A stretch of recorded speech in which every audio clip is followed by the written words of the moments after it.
ગામ કેસિયા 13/7/2026 તારીખ પાવર ગ્રીડની લાઇનમાં શોર્ટ આવે છે, જોઈ લ્યો।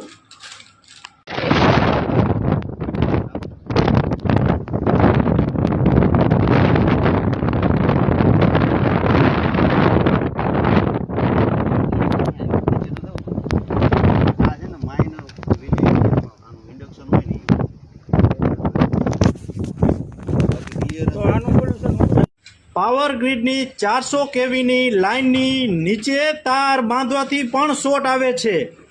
જે વિડીયો તમે જોયો તેમાં પાવર ગ્રીડની લાઇનના અધિકારીઓ આવીને ચેક કરીને પણ એને પણ સ્વીકાર્યું કે આમાં શોર્ટ આવે છે।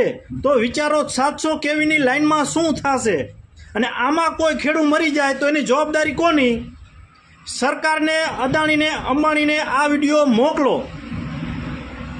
જય જવાન, જય કિસાન।